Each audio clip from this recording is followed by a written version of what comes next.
하나님께서 오늘 저희에게 주시는 말씀은 요한복음 14장 19절 말씀입니다. 신약성경 172페이지에 있습니다. 19절 함께 읽겠습니다. 시작. 조금 있으면 세상은 다시 나를 보지 못할 것이로되 너희는 나를 보리니 이는 내가 살아있고 너희도 살아있겠습니다. 아멘. 예, 다 자리에 앉으시겠습니다.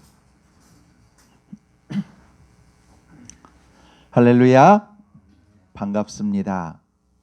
오늘 부활주일 예배에 함께 하신 모든 분께, 그리고 여러 형편과 처지에서 간절한 마음으로 하나님께 예배하시는 모든 분께 하나님께서 큰 은혜 부어주심을 예수님 이름으로 선포합니다. 아멘. 예, 그리스도 안에 있는 생명이라는 제목으로 함께 은혜를 나누시겠습니다. 다 아시는 것처럼 오늘은 부활주일입니다. 부활주일이기에 멀리 계시면서도 오늘 예배에 함께 오셨습니다. 고맙습니다. 감사합니다. 예.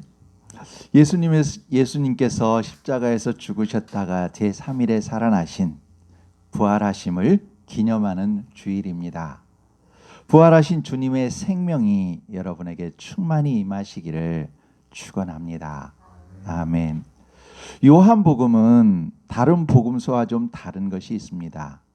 다른 복음서에서는 어떤 이야기가 짤막하게 나오고 그 다음에 예수님의 말씀이 나오고 이런 식으로 구성이 되는데, 요한복음에서는 아주 긴 설교고 그 설교가 있는 것이 바로 요한복음입니다. 그래서 요한복음 13장부터 17장까지 13, 14, 15, 16, 17 많지요? 17장까지 계속해서 예수님이 하시는 설교입니다. 그리고 18장부터 이제 예수님께서 겟세마네 동산에서 군병들에게 잡혀가시고 죽으시고 부활하시고 제자들에게 다시 나타나시는 그런 내용들이 있지요. 그러니까 다른 복음서와의 다른 것이 예수님의 설교가 길게 있다라는 것입니다. 오늘 본문 14장은 바로 주님이 십자가에서 죽으시기 바로 전날 제자들의 발을 씻어주신 후에 앞으로 일어날 일에 대해서 미리 말씀하시는 내용입니다. 주님께서 지금 앞으로 일어날 일을 미리 말씀하시는 이유는 제자들의 믿음을 굳건하게 해주시기 위해서입니다. 29절 한번 보실까요? 29절 제가 읽겠습니다. 일이 일어나기 전에 미리 말씀하는 거죠. 너희에게 말한 것은 일이 일어날 때에 너희로 믿게 하려 함이라. 예. 주님께서는 그 제자들의 믿음을 굳건하게 하기 위해서 미리 말씀하시는 것이지요. 또 주님이 이렇게 미리 말씀하시는 것은 31절에 구체적으로 또 나옵니다. 31절 한번 보시겠습니다. 주님이 지금 이렇게 말씀하시는 것은 주님이 잠시 어떤 기분에 따라 말씀하시는 것이 아니라 철저하게 하나님의 뜻에 순종해서 하시는 말씀이심을 말씀해 주고 계십니다. 자, 31절입니다. 오직 내가 아버지를 사랑하는 것과 아버지께서 명하신 대로 행하는 것을 세상에 알게 하려 함이로라. 일어나라 여기를 떠나자 하시니라.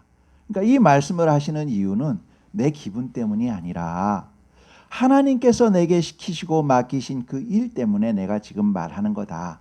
자, 이제 그것이 이루어질 수 있도록 가자. 겟세마네로. 내가 거기서 잡혀가서 죽을 것이다. 이 말씀을 지금 하고 계시는 거지요. 그러니까 주님께서 이 제자들에게 미리 말씀하시는 것은 제자들의 믿음을 견고하게 하기 위함이요. 또한 무엇으로 견고하게 하는가? 주님께서는 자기의 기분에 따라 행하시는 것이 아니라 하나님의 말씀에 따라서 행하시는 것을 제자들에게 알려주심으로 그 제자들의 믿음을 견고하게 하시는 거지요. 본인께서 하나님의 말씀에 따라 사셨고 말씀에 따라 부활하실 것을 예고하시는 것이지요. 이처럼 주님은 철저히 성부 하나님의 뜻에 따라 사셨습니다. 그 주님이 자신의 죽음과 부활을 말씀하시고 그리고 우리의 부활까지도 말씀하십니다. 19절입니다. 오늘 본문이었지요? 제가 읽겠습니다. 조금 있으면 세상은 다시 나를 보지 못할 것이로되 너희는 나를 보리니 이는 내가 살아있고 너희도 살아있겠습니다. 아멘. 여기서 조금 있으면 이라는 이 말은 제자들과 만찬을 마치시고 겟세마네 동산으로 가시고 십자가에서 죽으신 그 과정을 말합니다. 그리고 부활하시고 하늘로 올라가시는 것, 좀 더 넓게 보자면 주님이 다시 재림하시는 때, 그때까지를 말씀하고 계시는 겁니다. 그러니까 조금 있으면 이것은 시간적으로 몇 분, 그 다음 이런 차원이 아니라 이후로 일어날 일이다, 이런 말씀인 것이지요. 그렇게 주님께서는 지금 하나님께서 택하지 않은 사람들과 예수님을 믿지 않는 사람들은 사랑의 주님을 다시는 못 볼 것이라 말씀하고 있습니다. 그러나 하나님이 택하신 사람들과 예수님을 믿는 사람들은 다시 예수님을 보게 된다, 그 말씀인 것이지요. 지금 하나님이 택하지 않은 사람들과 예수님을 믿지 않는 사람들이 사랑의 예수님을 못 보게 된다고 한 얘기는 어떤 얘기냐면, 마지막 때에 예수님을 믿지 않는 사람들도 예수님을 보게 될 것입니다. 심판받을 때요.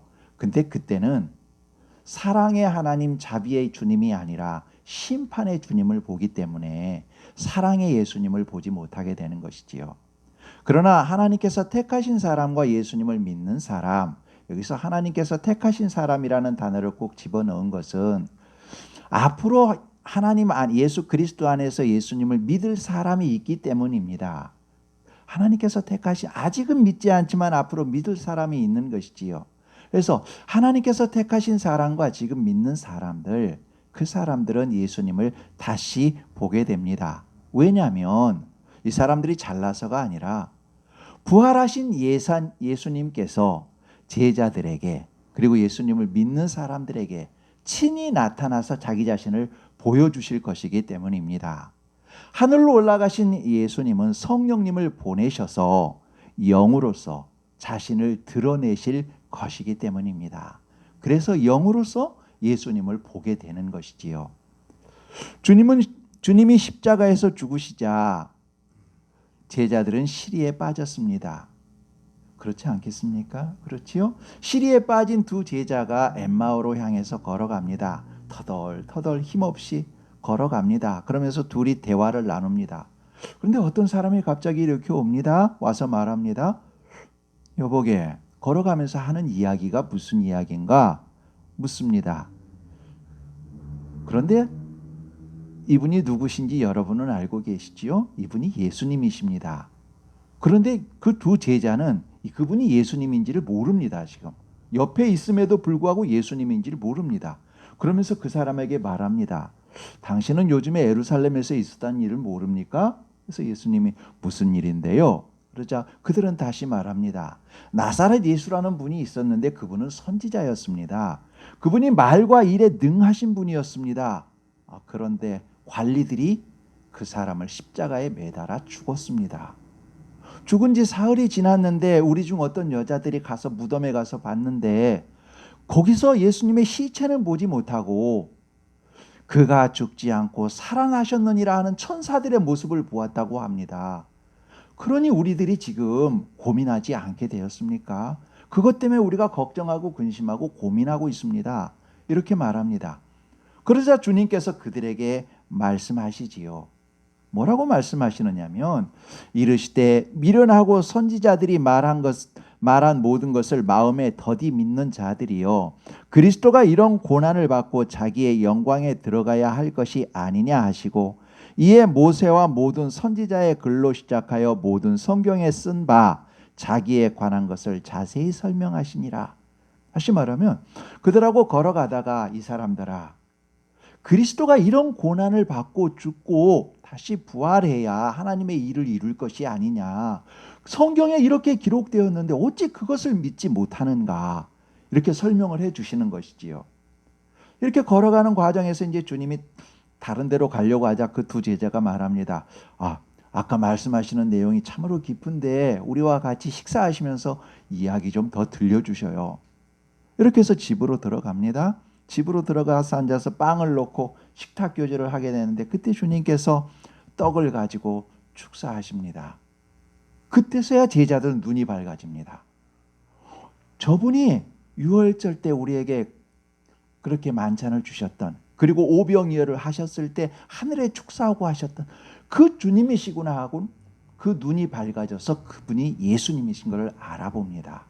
다시 말하면 그들이 어떤 지혜로서 예수님을 안 것이 아니라 예수님이 말씀을 설명해 주시고 예수님께서 본인을 드러내시자 그때 비로소 그들은 그분이 주님이신 줄 압니다. 그리고 주님을 찾습니다. 근데 주님은 갑자기 사라져 버리셨습니다.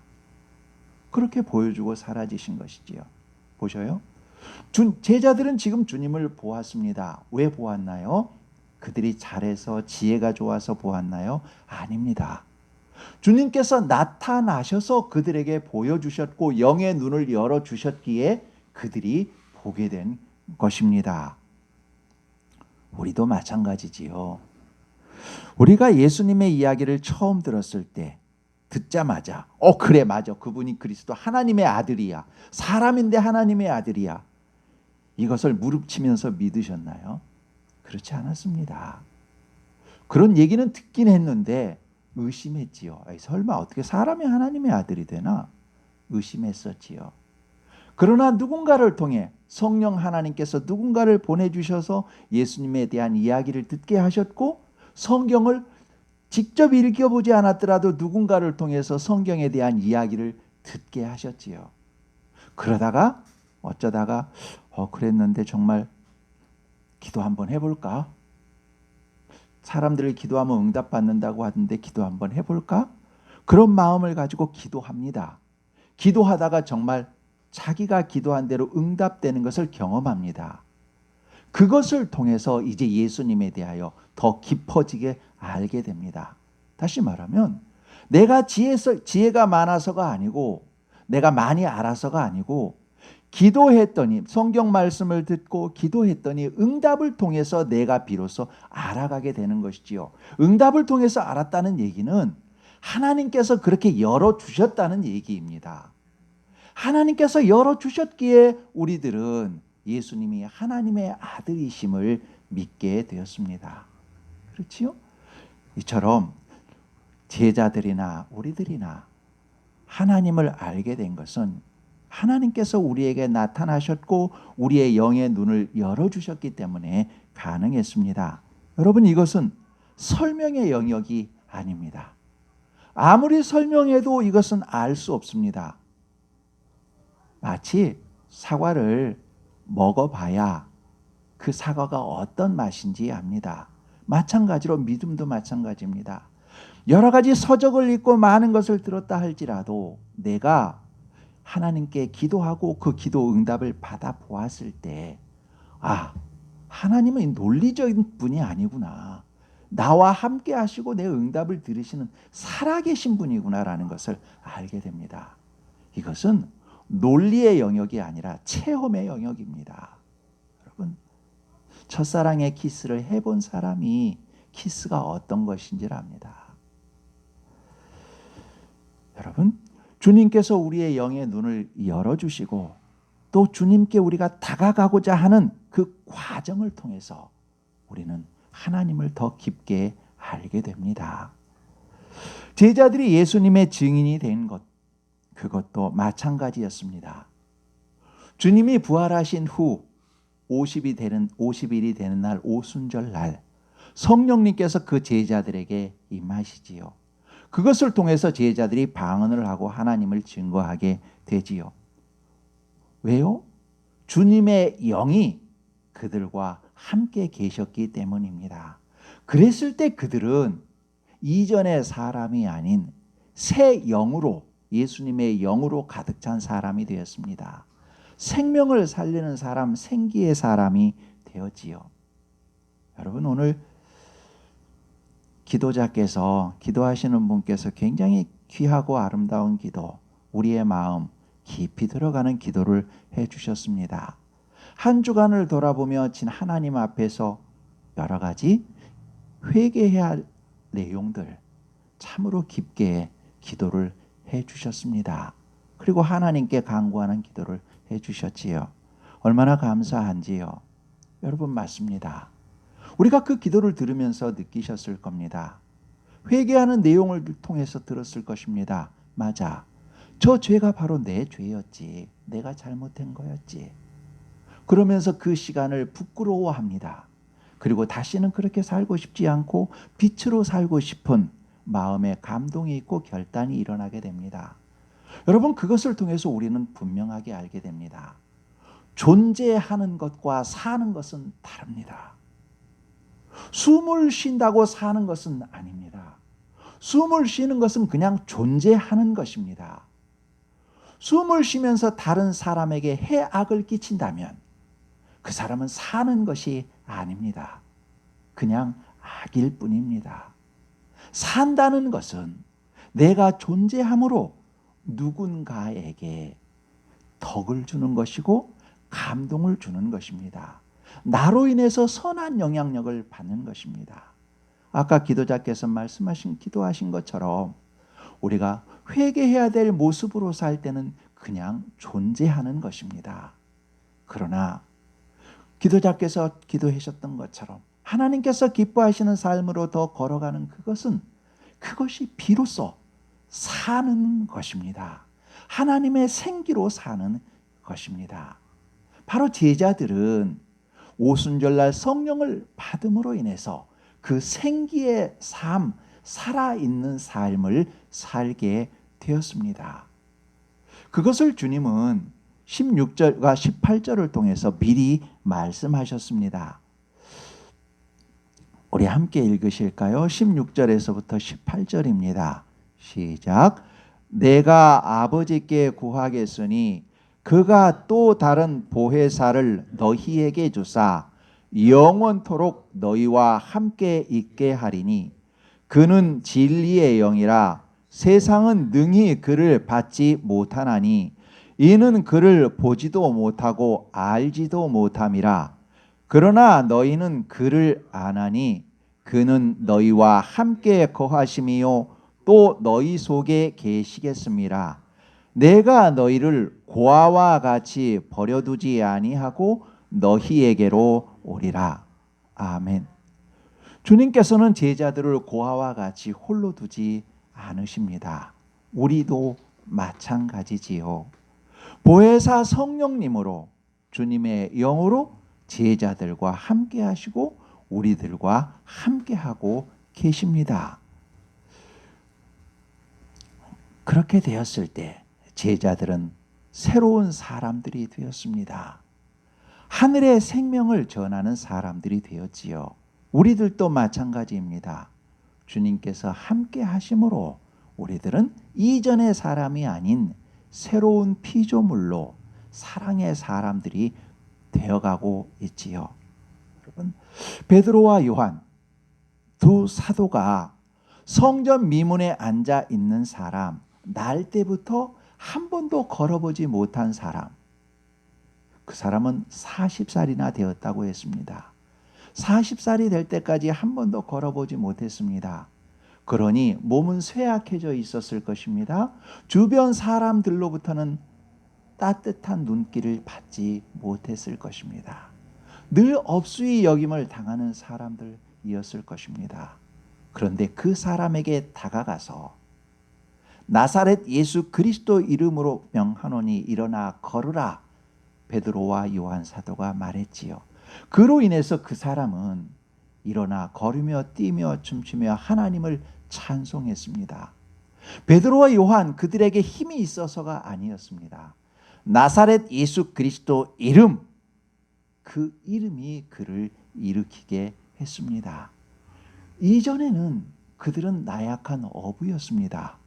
그러나 예수님을 만나고 예수님과 함께함으로, 예수님과 연합함으로, 예수님께서 주시는 그 힘으로 그 사람들은, 베드로와 요한은 누군가에게 생명을 주는 사람, 생기를 주는 사람, 보람을 주는 사람이 되었습니다.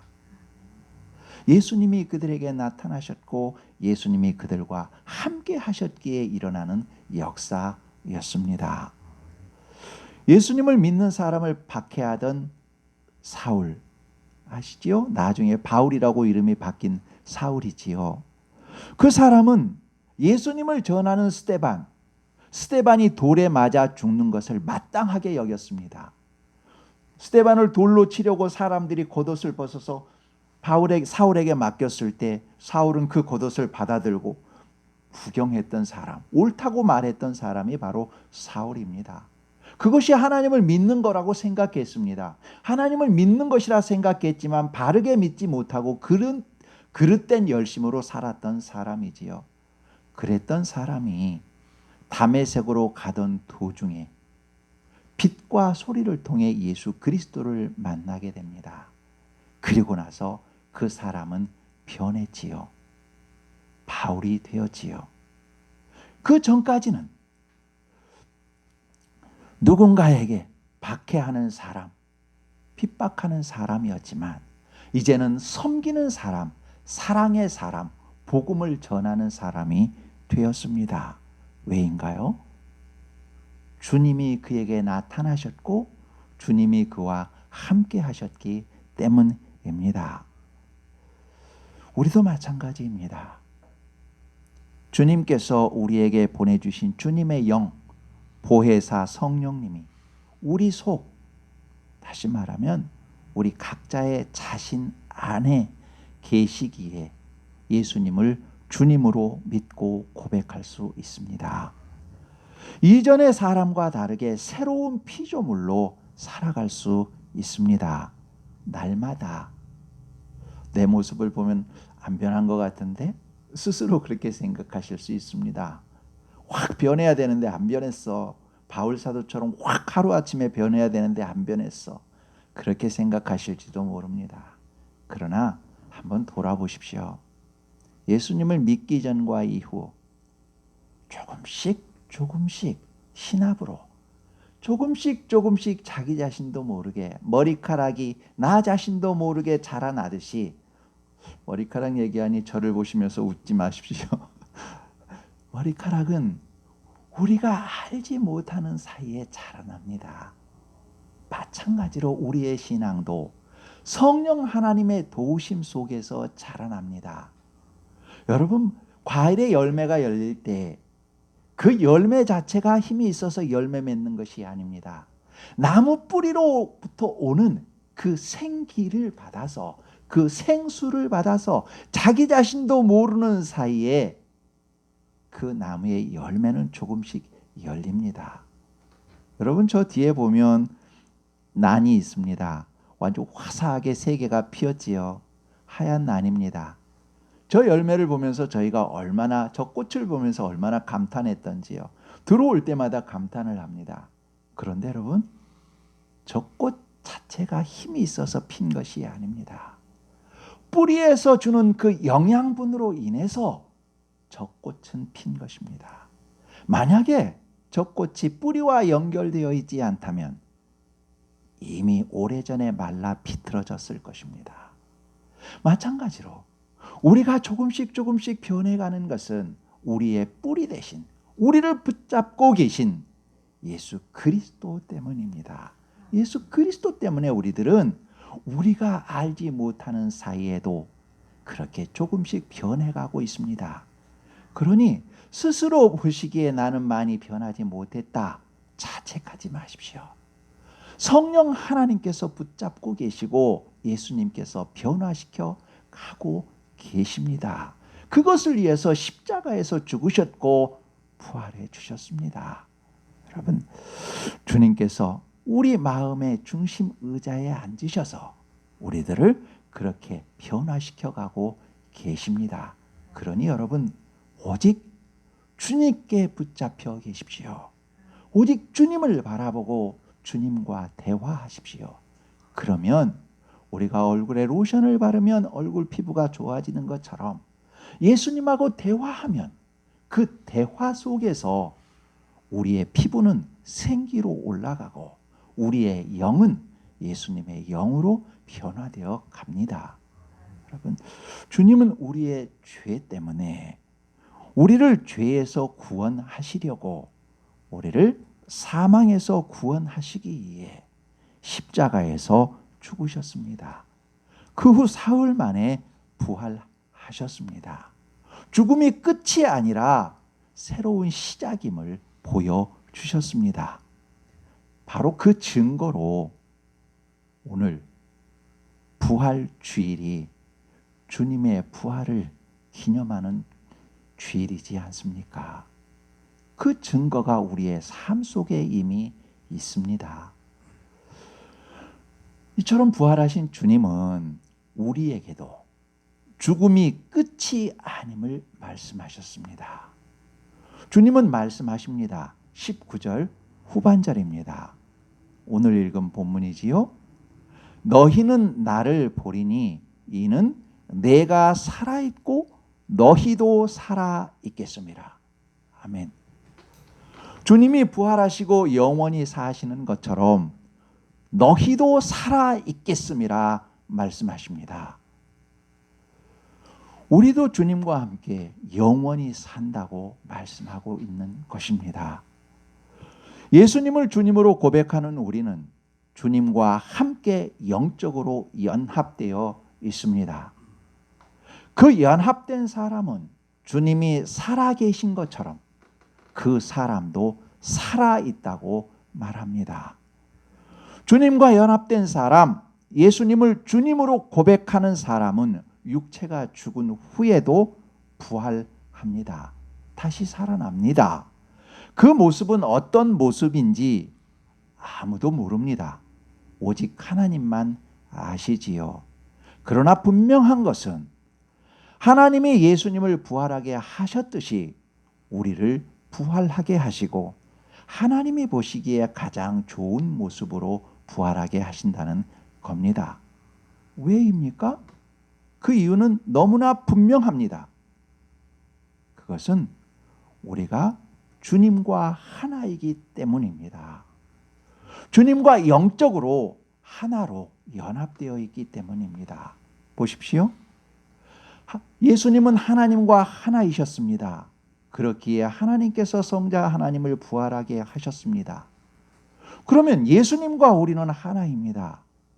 그러면 예수님과 하나인 우리는 당연히 부활하고 영원히 살게 되는 것이지요. 이것은 신비입니다. 이것은 믿음으로써 알 수 있는 영역입니다. 그저 믿어지는 영역입니다. 여러분, 죽음 이후에만 그런 것일까요? 그렇지 않습니다. 죽음 이후에만 우리가 예수님과 함께 사는 것일까요? 천국에서 하나님과 함께 사는 것일까요? 그렇지가 않습니다. 이 땅에서도 생명의 사람, 사랑의 사람으로 예수님과 함께 살아갑니다. 여러분, 14장 2절과 3절 한번 보실까요? 2절과 3절에서는 주님께서 우리의 거처를 예비하러 가신다고 말씀하고 계십니다. 읽어드리겠습니다. 내 아버지 집에 거할 곳이 많도다. 그렇지 않으면 너희에게 일렀으리라. 내가 너희를 위하여 거처를 예비하러 가노니 가서 너희를 위하여 거처를 예비하면 내가 다시 와서 너희를 내게로 영접하여 나 있는 곳에 너희도 있게 하리라. 아멘. 예, 지금 주님께서는 우리의 죽음 이후에 그 거처를 예비하러 천국에 가신다고 하십니다. 그렇죠? 자, 그런데 12절 이후에는 이 땅에서 제자들이 해야 할 일을 말씀하고 계십니다. 12절과 15절을 제가 읽어드리겠습니다. 내가 진실로 진실로 너희에게 이르노니 나를 믿는 자는 내가 하는 일을 그도 할 것이요 또한 그보다 큰 일도 하리니 이는 내가 아버지께로 감이라. 너희가 내 이름으로 무엇을 구하든지 내가 행하리니 이는 아버지로 하여금 아들로 말미암아 영광을 받으시게 하려 함이라. 내 이름으로 무엇이든지 내게 구하면 내가 행하리라. 너희가 나를 사랑하면 나의 계명을 지키리라. 아멘. 이 땅에서 하나님과 친교하며 하나님의 뜻을 이루며 주님의 계명을 지키는 삶, 그 삶을 말씀하고 계시지요. 자, 길게 얘기했기 때문에 좀 혼란스러우신가요? 짧게 정리 한번 해드리겠습니다. 2절과 3절에서는 주님께서는 무엇을 예비하러 가는가? 우리가 죽음 이후에 있을 천국을 예비하러 가신다고 하셨습니다. 그러면 그것으로 끝났을 것 같습니다. 그런데 주님은 그것을 말씀하시고 곧바로 무슨 얘기를 하느냐 하면 너희는 이 땅에서 이렇게 살아라 말씀하고 계신 겁니다. 죽음 이후의 문제뿐 아니라 이 땅에서 사는 삶 또한 너희에게 주어진 영생이요 너희의 삶이라 말씀하고 계시는 것이지요. 그렇기에 주님의 계명을 지키는 그 과정에서 너희는 하나님께서 주신 은혜들을 누리고 맛보라, 경험하라 말씀하십니다. 너희가 나를 사랑하면 나의 계명을 지키리라 말씀하고 계신 것이지요. 그렇게 여러분, 영생은 죽음 이후에만 있는 것이 아니라 이 땅에서의 삶도 포함됩니다. 지금 이 땅에서는 그냥 예수님 믿으니까 예수님 믿는다는 고백만 하고 내 삶은 허투루 살아도 돼. 이것이 아닌 것이지요. 이 땅에서부터 하나님께서 기뻐하시는 삶을 사는 것, 그것이 영생입니다. 이전에도 한번 말씀드렸지만 다시 한번 말씀드리면 영생이란 시작도 없습니다. 끝도 없습니다. 그 모든 것이 영생입니다. 그런데 우리는 그 중간에 살고 있습니다. 이해되시나요? 그렇죠? 그러므로 이 영생 안에 우리가 살고 있기에 우리는 이미 영생 안에 살고 있는 것입니다. 죽음 이후의 영생 더하기 지금 현재의 영생, 그 모든 것을 포함해서 영생인 것입니다. 그래서 요한복음 17장 3절은 이렇게 말씀하시지요. 영생에 대한 정확한 정의를 내리고 있는 것입니다.